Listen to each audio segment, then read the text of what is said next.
सोचिए, रात का एकदम घना अंधेरा है। हाँ।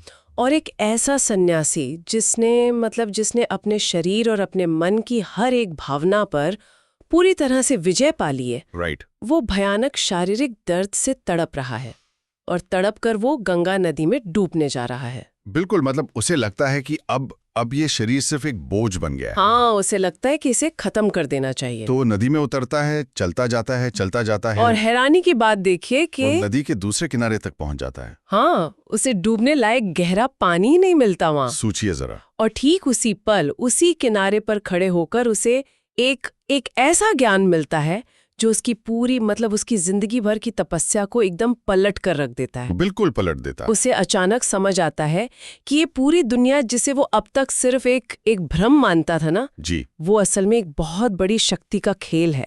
और आज के हमारी इस गहरी चर्चा की शुरुआत इसी रोमांचक मोड़ से होने वाली है। ये जो हुक है ना, ये वाकई इस पूरी कहानी का सार अपने अंदर समेटे हुए है। और इस घटना को ठीक से समझने के लिए हमें थोड़ा पीछे मुड़कर देखना होगा। जो पिछली चर्चा में हमने बात की थी। हाँ, पिछले हिस्से में ये एकदम साफ हो गया था कि गदाधर ने उस रोटी कमाने वाली शिक्षा को पूरी तरह से ठुकरा दिया था। राइट। उनका मकसद कोई डिग्री लेना या कोई नौकरी पाना नहीं था। बिल्कुल नहीं। उनका लक्ष्य तो एक ऐसा ज्ञान खोजना था जो सीधे उनके दिल को रोशन कर दे। हार्ट इल्यूमिनेटिंग नॉलेज जिसे हम कहते हैं। हाँ, और उसी तलाश ने तो दक्षिणेश्वर में धर्म के पूरे मायने ही बदल कर रख दिए थे। राइट। हमारे सामने आज जो ये पूरा ऐतिहासिक रिसर्च और बायोग्राफिकल नोट्स का जो स्टैक रखा है ना, उसे देखकर समझ आता है कि गदाधर के लिए भगवान कोई पत्थर की मूर्त नहीं थे या सिर्फ कुछ मंत्र पढ़ने का हिस्सा नहीं रह गए थे। सही कहा। उन्होंने ईश्वर के साथ एक जीवंत रिश्ता कायम कर लिया था। बिल्कुल, एक ऐसा रिश्ता जो सांस लेता है, जो आपसे बात करता है। और उनका वो जो दिव्य पागलपन था ना, जिसे लोग पागलपन समझते थे, वो असल में अपनी ईगो और उस सामाजिक पहचान को पूरी तरह से मिटा देने की एक सोची समझी प्रक्रिया थी। जिसे एक आम इंसान अपनी पूरी जिंदगी बनाने में लगा रहता है। एग्जैक्टली। तो आज का हमारा मिशन भी यही है कि हम इन दस्तावेजों के जरिए ये समझें कि कैसे गदाधर ने अपनी पहचान को मिटाकर एक शुद्ध और सार्वभौमिक चेतना को हासिल किया, यानी प्योर यूनिवर्सल कॉन्शियसनेस। हाँ, कैसे उन्होंने अलग अलग आध्यात्मिक रास्तों पर चलकर उस मुकाम को छुआ जहां आगे चलकर दुनिया उन्हें श्री रामकृष्ण परमहंस के नाम से जानने लगी। और मैं ये पढ़ रही थी कि इस यात्रा में वो पहला बड़ा मोड़ तब आया जब दक्षिणेश्वर में तोतापुरी नाम की एक सन्यासी की एंट्री होती है। तोतापुरी ये अद्वैत वेदांत के एक बेहद कठोर साधु थे। तो अगर हम अद्वैत वेदांत को आज की आसान भाषा में डिकोड करें तो इसका मतलब है नॉन ड्यूअलिज्म या अद्वैत, जहां दो नहीं है, सिर्फ एक ही है। हाँ, जो निराकार को मानते हैं, जिनका मानना है कि ब्रह्मांड और ईश्वर अलग अलग नहीं है, बल्कि एक ही चेतना है और बाकी सब कुछ, ये जो पूरा आकार है, रूप है, वो सब बस एक भ्रम है। एकदम सटीक परिभाषा है ये। और तोतापुरी ने खुद पूरे 40 साल की घोर तपस्या के बाद इस निराकार ज्ञान को पाया था। बाप रे, 40 साल? हाँ। और जब वे दक्षिणेश्वर आए तो उनकी नजर गदाधर पर पड़ी। अब वो एक अनुभवी गुरु थे, तो उन्होंने तुरंत गदाधर की उस आध्यात्मिक क्षमता को पहचान लिया। उन्हें समझ आ गया होगा कि इस इंसान में कुछ खास है। बिल्कुल। उन्हें लगा कि ये इंसान अभी सिर्फ भावना और भक्ति में उलझा हुआ है, जबकि इसके अंदर परमहंस बनने की पूरी क्षमता है। तो उन्होंने गदाधर को वेदांत की दीक्षा देने का ऑफर दिया। और हमारे नोट्स बताते हैं कि गदाधर इस दीक्षा के लिए तैयार तो हो गए, लेकिन उन्होंने एक अजीब सी शर्त रख दी। हाँ, मैं बताऊं, वो शर्त ये थी कि उन्हें इस बात की फिक्र थी कि अगर उनकी बूढ़ी माँ को पता चला कि उनका बेटा विधिवत संन्यास ले रहा है तो उन्हें बहुत गहरा सदमा लगेगा। सही बात है। इसलिए ये तय हुआ कि ये जो पूरी प्रक्रिया है ये छुप कर होगी, एक बंद कुटिया के अंदर। लेकिन यहाँ मुझे एक बहुत बड़ा वैचारिक टकराव नजर आता है। कैसा टकराव? मतलब सोचिए ना, एक इंसान जिसने अपनी पूरी पूरी जिंदगी माँ काली की मूर्ति से बात करने में लगा दी हो, जो उनके रूप को निहारने में लगा दी हो। हाँ, जो उनके बिना एक पल नहीं रह सकता। बिल्कुल। उससे अगर अचानक ये कहा जाए कि काली को भूल जाओ और निराकार पर ध्यान लगाओ, तो ये तो कुछ ऐसा हुआ ना जैसे किसी कंप्यूटर से आप कह रहे हो कि अपना पूरा का पूरा ऑपरेटिंग सिस्टम ही डिलीट कर दो। बहुत सही एनालॉजी दी आपने। मतलब ये मानसिक तौर पर पॉसिबल कैसे है? सच कहूं तो ये इतना आसान था भी नहीं। और हमारे नोट्स में इस मानसिक संघर्ष का बहुत बारीकी से जिक्र किया गया है। अच्छा। हाँ, जब दीक्षा के बाद तोतापुरी ने श्री राम कृष्ण को ध्यान लगाने के लिए कहा और कहा कि मन से हर रूप, हर नाम को हटा दो, तो क्या हुआ? श्री राम कृष्ण के लिए ये लगभग असंभव हो रहा था। उन्होंने बाकी सारी दुनिया को, अपने परिवार को, अपनी इच्छाओं को तो मन से हटा दिया, लेकिन माँ काली का रूप उनके सामने बार बार आ जाता था। जाहिर सी बात है, उनका दिमाग उस रूप के साथ इतनी गहराई से जुड़ा हुआ था। बिल्कुल, निराकार की तरफ जाना उनके लिए एक मजबूत दीवार को तोड़ने जैसा था। उन्होंने तोतापुरी से साफ साफ कह दिया कि वो अपने मन को उस अनकंडीशन स्टेट तक नहीं ले जा पा रहे हैं। तो फिर एक गुरु जिसने खुद 40 साल तपस्या की है, उसने इस प्रॉब्लम का क्या सोल्यूशन निकाला? अब तोतापुरी का जो तरीका था ना, वो बहुत ही उग्र था, मतलब बहुत एक्सट्रीम। एक्सट्रीम मतलब क्या किया उन्होंने? जब उन्होंने देखा कि श्री रामकृष्ण का ध्यान बार बार काली के रूप पर ही अटक रहा है, तो उन्हें बहुत गुस्सा आ गया। उन्होंने आसपास देखा और जमीन पर कांच का एक नुकीला टुकड़ा पड़ा हुआ था। ओह! उन्होंने वो कांच का टुकड़ा उठाया और श्री रामकृष्ण की दोनों भौहों के बीच माथे पर जोर से चुबा दिया। क्या बात करें? हाँ, खून निकलने लगा और उन्होंने एकदम कड़कती हुई आवाज में कहा कि अपने मन को इस दर्द के बिंदु पर केंद्रित करो। लेकिन रुकिए, ये तो सीधे सीधे शारीरिक हिंसा हो गई ना? एक आध्यात्मिक गुरु ऐसा क्यों करेगा? देखने में ये हिंसा लगती है, लेकिन मतलब क्या माथे पर कांच चुभाने या दर्द देने से कोई अचानक ऐसे ध्यान में चला जाता है? मनोविज्ञान के हिसाब से तो दर्द से इंसान का ध्यान और ज्यादा भटकना चाहिए ना। यही तो बात है, ये हिंसा नहीं थी, बल्कि न्यूरोलॉजी और मनोविज्ञान का एक बहुत गहरा प्रयोग था। वो कैसे? दरअसल श्री रामकृष्ण का जो दिमाग था वो माँ काली के रूप का आदी हो चुका था। हाँ। तो उस मानसिक पैटर्न को तोड़ने के लिए एक बहुत ही तेज शॉक की जरूरत थी, या कहिए एक नए फोकस पॉइंट की। अच्छा, तो वो कांच चुभाने से जो तीव्र शारीरिक दर्द हुआ, उसने उनके दिमाग को बाहरी दुनिया से खींचकर उस एक बिंदु पर ला खड़ा किया। एग्जैक्टली। श्री रामकृष्ण ने खुद इस प्रक्रिया को बाद में समझाया है। उन्होंने कहा कि जब दर्द के उस बिंदु पर ध्यान केंद्रित हुआ और माँ काली का रूप फिर से ध्यान में उभरा, तो उन्होंने अपने विवेक को, यानी अपनी जो डिस्क्रिमिनेशन पावर होती है, उसे एक ज्ञान की तलवार की तरह इस्तेमाल किया। विवेक की तलवार से रूप को काटना ये सुनने में किसी फैंटेसी फिल्म के सीन जैसा लगता है। बिल्कुल लगता है, लेकिन असल में ये एक बहुत ही तीव्र कॉग्निटिव डिटैचमेंट की प्रक्रिया रही होगी, जहां एक इंसान अपने ही दिमाग में बनी सबसे प्रिय छवि को खुद अपने ही हाथों से नष्ट कर रहा है। यही इसकी असली गहराई है। उन्होंने अपने मन के अंदर ही उस रूप को काट दिया। वाओ! और जैसे ही वो आखिरी रुकावट, वो आखिरी भावना दूर हुई, उनकी चेतना ने सारी सीमाओं को पार कर लिया। वो सीधे निर्विकल्प समाधि में चले गए। ये निर्विकल्प समाधि, ये वही है ना जहां सब कुछ शून्य हो जाता है? हाँ, वेदांत की वो सबसे ऊंची अवस्था, जहां नाम, रूप, समय, स्थान और यहां तक कि मैं और तुम का फर्क भी सब कुछ शून्य हो जाता है।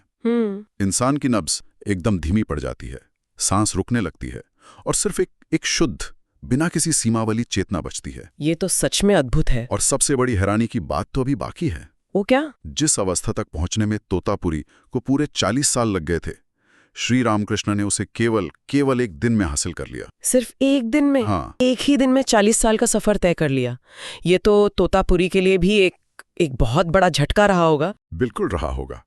और शायद इसीलिए हमारे ऐतिहासिक दस्तावेज ये बताते हैं कि तोतापुरी जो एक नियम के बहुत पक्के सन्यासी थे, जो कभी किसी एक जगह पर 3 दिन से ज्यादा नहीं रुकते थे, वो दक्षिणेश्वर में पूरे 11 महीने तक रुक गए। अरे वाह! जो इंसान 3 दिन नहीं टिकता, वो 11 महीने क्यों रुक गया? इसके पीछे एक बहुत बड़ा दार्शनिक कारण था। यहाँ गुरु को अपने शिष्य से बहुत कुछ सीखना था अभी। अच्छा, उल्टा गुरु शिष्य से सीख रहा था? हाँ, देखिए, तोतापुरी जो थे वो अद्वैत के पक्के समर्थक थे। उनके लिए सिर्फ ब्रह्म या निराकार ही सत्य था। राइट। उनके लिए ये पूरी दुनिया, ये रूप, ये भावनाएं सब माया थीं। यानी एक भ्रम था। वो किसी सगुण ईश्वर या कह ले पर्सनल गॉड में विश्वास नहीं रखते थे। उन्हें लगता होगा कि काली की पूजा करना तो मूर्खता है। बिल्कुल। लेकिन प्रकृति को, या कहें कि उस सार्वभौमिक चेतना को, कुछ और ही मंजूर था। क्या हुआ फिर? उन 11 महीनों के प्रवास के दौरान तोतापुरी को भयंकर पेचिश यानी डिसेंट्री की बीमारी हो गई। ओहो। और यहीं से फिर वो विरोधाभास शुरू होता है जो हमने एपिसोड की शुरुआत में डिस्कस किया था। बिल्कुल वही। एक ऐसा सिद्ध सन्यासी जो ये मानता है कि शरीर सिर्फ एक भ्रम है, उसे इस शारीरिक दर्द से क्या फर्क पड़ना चाहिए? सही सवाल है। मतलब अगर सब कुछ माया है तो बीमारी का दर्द भी तो माया ही होना चाहिए ना। यही वो पहली थी जिसने तोतापुरी के अहंकार को तोड़ना शुरू किया। उनका शरीर दर्द से तड़प रहा था और उनका मन, जो हमेशा उनके कंट्रोल में रहता था, वो इस दर्द की वजह से एकाग्र नहीं हो पा रहा था। जाहिर है, जब नर्वस सिस्टम पर दर्द हावी होता है तो वो चेतना को जबरदस्ती खींचकर भौतिक शरीर के स्तर पर ले ही आता है। बिल्कुल। तोतापुरी ध्यान लगाने की कोशिश करते, लेकिन वो दर्द उन्हें वापस जमीन पर पटक देता।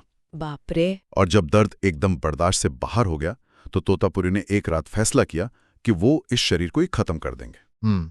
उन्होंने सोचा होगा कि एक आजाद आत्मा होने के नाते वो इस शरीर के दर्द का गुलाम क्यों बने। हाँ, और यही वो घटना घटती है जिसका हमने सबसे पहले जिक्र किया था। वो गंगा में डूबने जाते हैं और उन्हें गहरा पानी ही नहीं मिलता। हाँ, और उस किनारे पर खड़े होकर उन्हें जो ज्ञान मिला उसने उनके पूरे दर्शन को मुकम्मल कर दिया। बिल्कुल।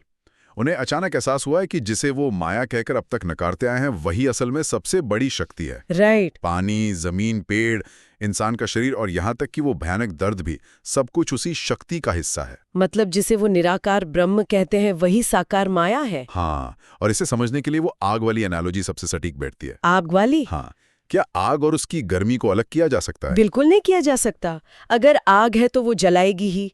गर्मी उसकी प्रकृति है, उसकी शक्ति है। ठीक वैसे ही तोतापुरी ने यह समझा कि बिना उस शक्ति की मर्जी के इंसान के पास मरने तक की आजादी नहीं है। वाओ! उस रात तोतापुरी ने उस सगुण ईश्वर को पहली बार महसूस किया। उन्होंने मान लिया कि भगवान रूप में भी है और बिना रूप के भी। तो इस तरह एक अद्वैत के महान गुरु को यह सबक मिला कि जिसे वो भ्रम मानते थे वो भी उसी परम सत्य का एक हिस्सा है। बिल्कुल सही। लेकिन देखिए ना, जब इंसान निराकार की इस चरम अवस्था तक पहुंच जाता है जहां रूप का कोई मतलब ही नहीं रहता, तो अक्सर दुनिया उसके लिए बेमानी हो जाती है। हमारे नोट्स बताते हैं कि तोतापुरी के जाने के बाद श्री राम कृष्ण ने 6 महीने तक उसी निर्विकल्प समाधि में अपना समय बिताया। हाँ। ये तो एक ऐसी अवस्था है जहां शरीर का कोई होश ही नहीं रहता। उन 6 महीनों का विवरण मतलब पढ़कर ही रोंगटे खड़े हो जाते हैं। ऐसा क्या हुआ था? उनका अपने शरीर से कोई संपर्क ही नहीं रहा। उनके बाल उलझकर जटाएं बन गए, उनके मुंह में मक्खियां तक घुस जाती थीं। Oh my God! लेकिन उन्हें कोई शारीरिक एहसास नहीं था, और विज्ञान के हिसाब से इंसान का नर्वस सिस्टम इस अवस्था में ज्यादा दिन जिंदा नहीं रह सकता। वही तो मैं सोच रही थी, तो फिर वो जिंदा कैसे बचे? बिना खाए पिए 6 महीने शरीर कैसे टिका रहा उनका? वो भी एक चमत्कार ही है। उस समय दक्षिणेश्वर में एक और अनजान साधु आए हुए थे। अच्छा। हाँ, और उन साधुओं ने इस बात को समझ लिया था कि इंसानियत की भलाई के लिए श्री रामकृष्ण की इस चेतना का शरीर में रहना बहुत जरूरी है। तो उन्होंने क्या किया? वो साधु अक्सर श्री रामकृष्ण को मार मार कर उनके शरीर को बहुत जोर से झकझोर कर उन्हें थोड़ा सा होश में लाते थे। मार कर? हाँ, ताकि उनके गले में खाने के कुछ निवाले डाले जा सके। ये शारीरिक स्तर पे एक बहुत ही हिंसक लेकिन उनकी जिंदगी बचाने वाली प्रक्रिया थी। ये सुनना सच में बहुत अजीब लगता है कि चेतना के उस चरम शिखर पे मौजूद इंसान को जिंदा रखने के लिए शारीरिक बल का इस्तेमाल करना पड़ा। बिल्कुल। लेकिन जब वो इस अवस्था से वापस दुनियावी चेतना में आए, यानी रिलेटिव प्लेन में, तो उन्होंने जो किया वो इतिहास में शायद ही किसी ने किया हो। हाँ, उन्होंने महसूस किया कि हिंदू धर्म के तो सभी रास्तों को उन्होंने आजमा लिया है। राइट। अब उन्होंने एक बिल्कुल ही अलग और चौंकाने वाला रास्ता चुना, सूफीवाद और इस्लाम का। ये तो बहुत बड़ी बात है। और 1866 के अंत में उन्होंने ये साधना शुरू की। और ध्यान दीजिए, ये कोई किताबी पढ़ाई नहीं थी। मतलब सिर्फ पढ़ा नहीं, उन्होंने बाकायदा एक सूफी संत के मार्गदर्शन में इस्लाम का अभ्यास किया।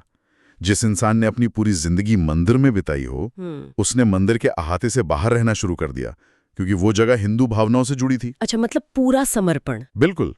उन्होंने अपना पहनावा बदल लिया, नमाज पढ़ी और हिंदू देवी देवताओं का ध्यान पूरी तरह से छोड़ दिया। सोचिए उनका वो ऑपरेटिंग सिस्टम कितनी आसानी से बदल रहा था। ये देखकर उस दौर के लोग कितने हैरान हुए होंगे। बहुत हैरान थे लोग। और सिर्फ 3 दिन के अभ्यास के बाद उन्हें एक दिव्य प्रकाश से भरे हुए पैगंबर के दर्शन हुए, जो अंततः उन्हीं में समा गए। अद्भुत। और इसके कुछ सालों बाद ही 1874 में उन्होंने ईसाई धर्म की साधना भी की थी। हाँ, बाइबल को समझा, ईसा मसीह के जीवन पर पूरा मनन किया।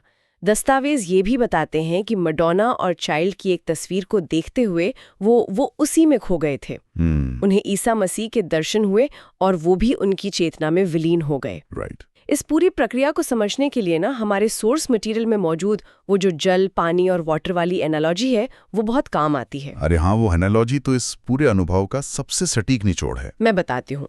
जैसे अगर एक बड़ा तालाब है तो उस तालाब से कोई एक इंसान अपने बर्तन में पानी भरता है और अपनी भाषा में उसे जल कहता है। बिल्कुल। कोई दूसरा उसी तालाब से पानी लेता है और उसे पानी कहता है। और कोई तीसरा इंसान उसे वाटर कहता है।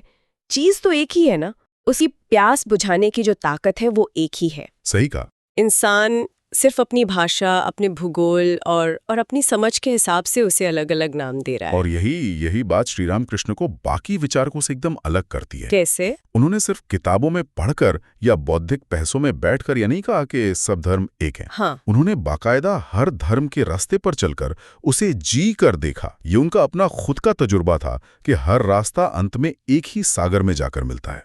लेकिन यहाँ एक बड़ा सवाल खड़ा होता है। क्या सवाल? जब कोई इंसान चेतना की इतनी ऊंचाइयों पर पहुंच जाता है जहां सब कुछ एक समान लगने लगता है, तो क्या वो इस आम दुनिया की जो जमीनी हकीकत है उससे कट नहीं जाता? बहुत लॉजिकल सवाल है। मतलब क्या आम इंसानों की भूख, उनकी गरीबी और तकलीफों से उसका कोई नाता रह जाता है? ये एक बहुत ही आम धारणा है लोगों की कि अध्यात्म इंसान को दुनिया से दूर कर देता है। राइट। लेकिन जब परम सत्य का अनुभव होता है ना, तो इंसान दुनिया से कटता नहीं है, बल्कि वो हर जीव में उसी ईश्वर को देखने लगता है।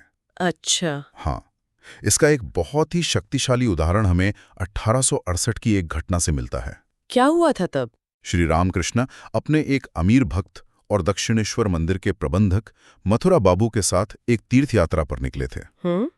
जब वो लोग वैद्यनाथ के पास से गुजर रहे थे तो उन्होंने एक ऐसा गांव देखा जो भयानक अकाल और भुखमरी का शिकार था। ओहो। लोगों के शरीर सिर्फ हड्डियों का ढांचा बन चुके थे। और तीर्थ यात्रा पर निकले एक सन्यासी ने इस भयानक नजारे को देखकर क्या प्रतिक्रिया दी? उन्होंने मथुरा बाबू से बहुत ही स्पष्ट शब्दों में कह दिया कि जब तक इन गरीब गांव वालों को भरपेट खाना नहीं खिलाया जाएगा और उन्हें कपड़े नहीं दिए जाएंगे, वो आगे काशी की तीर्थ यात्रा पर नहीं जाएंगे। मतलब भगवान के दर्शन करने जाने से ज्यादा जरूरी इंसानों की भूख मिटाना हो गया उनके लिए। बिल्कुल, उनके लिए वे भूखे इंसान ही भगवान थे। अब मथुरा बाबू शुरू में बहुत हिचकिचाए। जाहिर है खर्च बहुत रहा होगा। हाँ, सैकड़ों लोग थे और खर्च बहुत ज्यादा था। एक अमीर जमींदार के लिए ये एक अजीब सी स्थिति बन गई थी। फिर क्या हुआ? लेकिन श्री राम कृष्ण अपनी बात पर अड़ गए और वो उन गरीबों के बीच जाकर बैठ गए। आखिर मथुरा बाबू को झुकना पड़ा और उन्होंने सबकी मदद की। वाह। यहाँ ये बात एकदम साफ हो जाती है कि इंसानियत की सेवा ही ईश्वर की सबसे बड़ी साधना है। ये घटना ये साबित करती है कि उनका अध्यात्म कोई हवा में तैरने वाली चीज नहीं था, बल्कि वो जमीन पर इंसानों के बीच काम करने वाला दर्शन था। सही कहा आपने। और उन्होंने सिर्फ समाज के स्तर पर ही नहीं, बल्कि व्यक्तिगत रिश्तों की भी एक नई परिभाषा गढ़ी। जैसे अपनी पत्नी शारदा देवी के साथ उनका रिश्ता। ये एक और ऐसा पहलू है जो उस समय के समाज के लिए और शायद आज के लिए भी बहुत चौंकाने वाला है। बिल्कुल। 1872 में जब उनकी पत्नी शारदा देवी दक्षिणेश्वर आईं, तो श्री रामकृष्ण ने उनसे दूरी नहीं बनाई। हाँ, जबकि अक्सर सन्यासियों के बारे में ये माना जाता है कि वो महिलाओं से या वैवाहिक रिश्तों से दूर भागते हैं। राइट, क्योंकि वो इसे अपनी साधना में बाधा मानते हैं। हाँ। लेकिन श्री रामकृष्ण ने ऐसा कुछ नहीं किया। उन्होंने एक विशेष पूजा का आयोजन किया जिसे षोडशी पूजा कहा जाता है। और इस पूजा में क्या हुआ? इस पूजा में उन्होंने अपनी ही पत्नी को माँ काली का साक्षात रूप मानकर उनकी पूजा की। अद्भुत।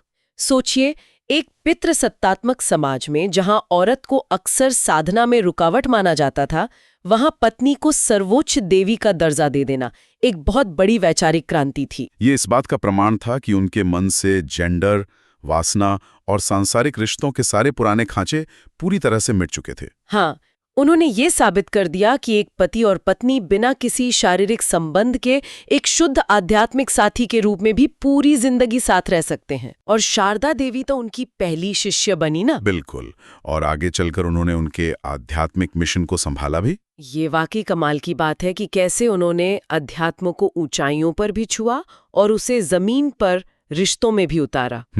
लेकिन अब कहानी उस मोड़ पर आती है जहां इस प्राचीन भारतीय सत्य का टकराव 19वीं सदी के आधुनिक पश्चिमी विचारों वाले समाज से होता है। वो दौर भी तो बहुत अलग था। हाँ, ये वो दौर था जब बंगाल में एक बहुत बड़ा बदलाव आ रहा था। राइट। अंग्रेजी शिक्षा बहुत तेजी से फैल रही थी, तर्क और विज्ञान पर जोर था और ब्रह्मो समाज जैसे संगठन उभर रहे थे। और ये संगठन हर तरह की मूर्ति पूजा और पुराने कर्मकांडों के सख्त खिलाफ थे। बिल्कुल। ब्रह्मो समाज का उद्देश्य हिंदू धर्म को पश्चिमी एकेश्वरवाद या मोनोथियज्म के करीब लाना था। हाँ, वो धर्म को पूरी तरह से तर्क आधारित बनाना चाहते थे। और इस समाज के जो सबसे बड़े नेता थे वो थे केशव चंद्र सेन। केशव चंद्र सेन ये तो पूरी तरह से पश्चिमी शिक्षा में ढले हुए थे ना? बिल्कुल बिल्कुल। वो एक बहुत बड़े बुद्धिजीवी थे और एक ऐसे शानदार वक्ता थे जिनका प्रभाव इंग्लैंड तक था। तो यहाँ सबसे बड़ा विरोधाभास पैदा होता है। केशव चंद्र सेन जैसे लोग जो मूर्ति पूजा को एकदम अंधविश्वास मानते थे, जो हर चीज को तर्क की कसौटी पर कसते थे, वो श्री रामकृष्ण जैसे एक सीधे साधे बिना पढ़े लिखे इंसान से इतने प्रभावित कैसे हो गए? ये बहुत दिलचस्प है। मतलब एक तरफ ऑक्सफोर्ड जैसी शिक्षा की झलक और दूसरी तरफ एक ऐसा इंसान जो काली की मूर्ति के सामने रोता था। दोनों तो बिल्कुल अलग ध्रुव थे ना? बिल्कुल थे। लेकिन जब तर्क और बुद्धि का सामना सीधे अनुभव से होता है ना, तो तर्क अक्सर कमजोर पड़ जाता है। अच्छा।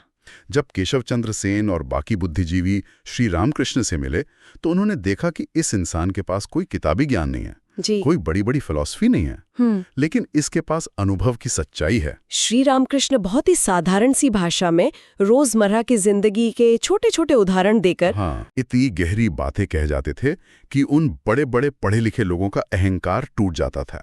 और जब वो बातें करते करते उनके सामने ही भाव समाधि में चले जाते होंगे तो उन तर्कशील लोगों को समझ ही नहीं आता होगा कि इसे विज्ञान या तर्क के किस सांचे में फिट किया जाए। हाँ, ठीक कहा आपने।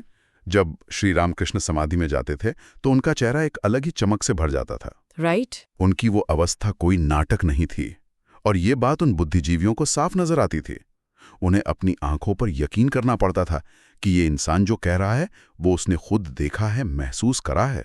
वाओ। केशव चंद्र सेन इस सच्चे ज्ञान से इतने मुग्ध हुए कि उन्होंने श्री रामकृष्ण के विचारों और उनकी बातों को अपनी पत्रिकाओं में छापना शुरू कर दिया। और इसी पब्लिसिटी की वजह से तो बंगाल का वो आधुनिक पश्चिमी शिक्षा पाया हुआ युवा वर्ग श्री रामकृष्ण की तरफ खिंचा चला आया। बिल्कुल। मतलब जिन युवाओं को लग रहा था कि उनका अपना धर्म पिछड़ा हुआ है और सारा ज्ञान पश्चिम में है, उन्हें श्री रामकृष्ण में अपने प्राचीन धर्म की असली और जीवन सच्चाई नजर आई। उन युवाओं ने देखा कि जो ज्ञान पश्चिम के दार्शनिक सिर्फ किताबों में लिख रहे हैं, ये इंसान उस ज्ञान को रोजमर्रा की जिंदगी में जी रहा है। ब्राह्मो समाज के साथ इस संपर्क ने श्री रामकृष्ण को दुनिया के सामने लाने का बहुत बड़ा काम किया था। ये पूरी यात्रा अपने आप में किसी मनोवैज्ञानिक चमत्कार से कम नहीं है। सच में। कैसे एक इंसान अपनी पहचान को, अपनी ईगो को और समाज के बनाए सारे नियमों को एक एक करके तोड़ता चला जाता है, और फिर वही इंसान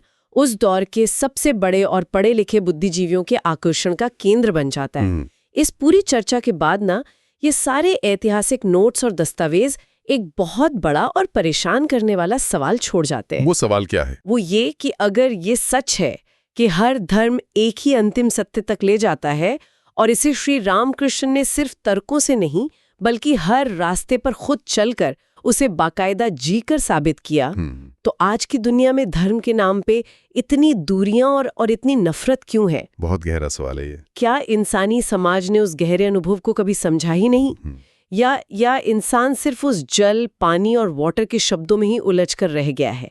इस पर जरूर विचार होना चाहिए। बिल्कुल विचार होना चाहिए। श्री रामकृष्ण की इस अद्भुत यात्रा और उनके तैयार किए गए शिष्यों की आगे की कहानी हम अगले पार्ट में सुनेंगे। जय जय राम।